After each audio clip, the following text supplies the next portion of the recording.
తూర్పు గోదావరి జిల్లా దేవరపల్లిలో గంజాయి మత్తు పదార్థాలకు వ్యతిరేకంగా అవగాహన ర్యాలీ నిర్వహించారు. జిల్లా ఎస్పీ నరసింహ కిషోర్ ఆధ్వర్యంలో 2000 మందితో జరిగిన ఈ ర్యాలీ స్థానిక దేవరపల్లి నుండి బస్టాండ్ వరకు కొనసాగింది. యువత మత్తు పదార్థాలకు దూరంగా ఉండాలని, గంజాయి నిర్మూలనకు ప్రతి ఒక్కరూ బాధ్యతగా వ్యవహరించాలని ఎస్పీ పిలుపునిచ్చారు. కడప జిల్లా పులివెందుల జేఎన్టీయూ ఇంజనీరింగ్ కాలేజ్లో మహిళల రక్షణ, సైబర్ నేరాలు, మాదక ద్రవ్యాల నిర్మూలనపై అవగాహన సదస్సు నిర్వహించారు. జిల్లా ఎస్పీ షెల్కే నచ్కేత్ విశ్వనాథ్ పాల్గొని విద్యార్థులకు పలు సూచనలు చేశారు. సోషల్ మీడియా వినియోగంలో అప్రమత్తంగా ఉండాలని, డ్రగ్స్ కు దూరంగా ఉంటూ క్రమశిక్షణతో విద్యాభ్యాసం కొనసాగించాలని సూచించారు. కాకినాడ జిల్లా సామర్లకోటలో పిఠాపురం బ్రాంచ్ కెనాల్ 0 పాయింట్ వద్ద నీటి మట్టాన్ని మంత్రి నిమ్మల ప్రారంభించారు.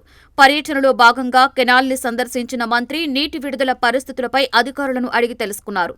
ప్రస్తుతం కెనాల్లో 7.2 అడుగుల నీటి మట్టం ఉండగా 686 క్యూసెక్ల నీటిని విడుదల చేస్తున్నట్లు అధికారులు వివరించారు. మచిలీపట్నంలో స్కీమ్ వర్కర్ల ధర్నా ఉద్రిక్తతకు దారితీసింది. కనీస వేతనం, ఉద్యోగ భద్రతా డిమాండ్లతో కలెక్టరేట్ ముట్టడికి ప్రయత్నించిన వారిని పోలీసులు అడ్డుకున్నారు.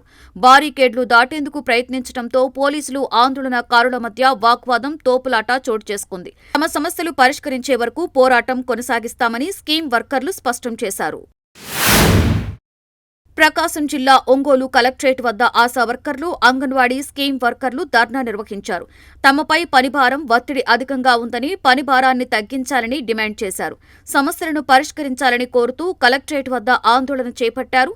తమ డిమాండ్లపై ప్రభుత్వం స్పందించి చర్యలు తీసుకోవాలని అంగన్వాడీ జిల్లా అధ్యక్షురాలు అన్నపూర్ణ కోరారు. ప్రకాశం జిల్లా నాగులుప్పలపాడు మండలం అమ్మనబ్రోలు గ్రామంలో అక్రమంగా తరలిస్తున్న రేషన్ బియ్యం లారీని పోలీసులు పట్టుకున్నారు. అర్ధరాత్రి సమయంలో తరలిస్తున్న లారీలో సుమారుగా 125 బియ్యం బస్తాలను అధికారులు గుర్తించారు. ఈ ఘటనపై కేసు నమోదు చేసిన పోలీసులు తదుపరి చర్యల కోసం లారీని పౌర సరఫరాల శాఖ అధికారులకు అప్పగించారు. పల్నాడు జిల్లా సత్తెనపల్లిలో కూటమి ప్రభుత్వ 2 ఏళ్ల పాలనపై ఇంటింటికి టీడీపీ ప్రచార కార్యక్రమం నిర్వహించారు. ఎమ్మెల్యే కన్నా లక్ష్మీనారాయణ పాల్గొని ప్రజలకు ప్రభుత్వ సంక్షేమ పథకాలు, అభివృద్ధి కార్యక్రమాలను వివరించారు. 11వ వార్డులో ఇంటింటికి వెళ్లి సమస్యలపై ఆరా తీసిన ఆయన డ్రైనేజ్, త్రాగునీటి సమస్యలను పరిష్కరించాలని అధికారులను ఆదేశించారు. నంద్యాల జిల్లా శ్రీశైలం మండలం సున్నిపెంటలో ప్రజా సమస్యల పరిష్కార వేదిక నిర్వహించారు. కలెక్టర్ రాజకుమారి, ఎమ్మెల్యే రాజశేఖర్ రెడ్డి ప్రజల నుండి వినతులు స్వీకరించారు. పారిశుద్ధ్యం, డ్రైనేజు, పింఛన్లు, ఇంటి స్థలాలు, విద్యుత్ సమస్యలపై స్థానికులు అర్జీలు సమర్పించారు. ఆయా శాఖల అధికారులతో మాట్లాడి సమస్యలను పరిష్కరించాలని కలెక్టర్ ఎమ్మెల్యేకు ఆదేశించారు. హిందూపురం సీఐ రాజగోపాల్ నాయుడుపై చర్యలు తీసుకోవాలని శ్రీ సత్యసాయి జిల్లాలో దళిత ఐక్యవేదిక ఆధ్వర్యంలో నిరసన చేపట్టారు. బహుజన చైతన్య వేదిక వ్యవస్థాపకుడు శివరామకృష్ణతో దురుసుగా ప్రవర్తించారని ఆరోపిస్తూ సీఐని సస్పెండ్ చేయాలని మడకసిరి ఆర్టీఓ కార్యాలయంలో వినతిపత్రం సమర్పించారు. ఎస్సీ ఎస్టీ అట్రాసిటీస్ చట్టం కింద కేసు నమోదు చేయాలని కోరారు.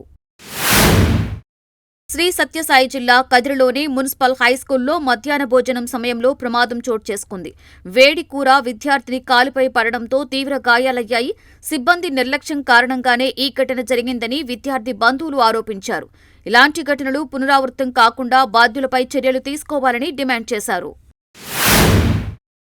డీవైఎఫ్ఐ ఆధ్వర్యంలో విజయవాడ ధర్నా చౌక్లో నిరుద్యోగులు ధర్నా నిర్వహించారు. ఎస్ఐ, కానిస్టేబుల్ పోస్టులు భర్తీ చేయకుండా ప్రభుత్వం నిర్లక్ష్యం వహిస్తూ నిరుద్యోగులకు మోసం చేస్తుందని ఆందోళనకారులు మండిపడ్డారు. పోలీస్ శాఖలో 10,000 పోస్టులతో మెగా రిక్రూట్మెంట్ చేపట్టాలని, లేదంటే రాష్ట్ర వ్యాప్తంగా ఉద్యమం చేపడతామని హెచ్చరించారు. కృష్ణా జిల్లా ఆత్కూరులోని స్వర్ణభారత్ ట్రస్ట్ విజయవాడ చాప్టర్లో కర్మవీరులారా కదిలిరండి గీతాన్ని మాజీ ఉపరాష్ట్రపతి వెంకయ్యనాయుడు ఆవిష్కరించారు.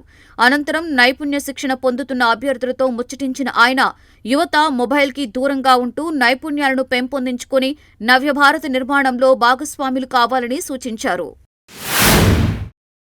పశ్చిమ గోదావరి జిల్లా భీమవరంలో అంగన్వాడీ ఆశా వర్కర్ల సమస్యల పరిష్కారం కోసం సీఐటీయూ, సిపిఎం ఆధ్వర్యంలో కలెక్టరేట్ను ముట్టడించారు.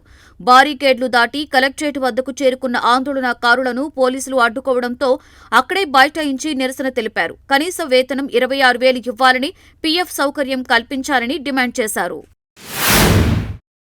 పశ్చిమ గోదావరి జిల్లా తాడేపల్లిగూడెంలో నిర్వహించిన రక్తదాన శిబిరంలో ఎమ్మెల్యే బోలిశెట్టి శ్రీనివాస్ పాల్గొన్నారు. రక్తదానం ప్రాణదానంతో సమానమని, ఆరోగ్యంగా ఉన్న ప్రతి ఒక్కరూ రక్తదానం చేయాలని ఆయన పిలుపునిచ్చారు. ఇండియన్ రెడ్ క్రాస్ సొసైటీ ఆధ్వర్యంలో జరిగిన శిబిరంలో యువత, విద్యార్థులు పెద్ద సంఖ్యలో పాల్గొని 82 యూనిట్ల రక్తాన్ని దానం చేశారు.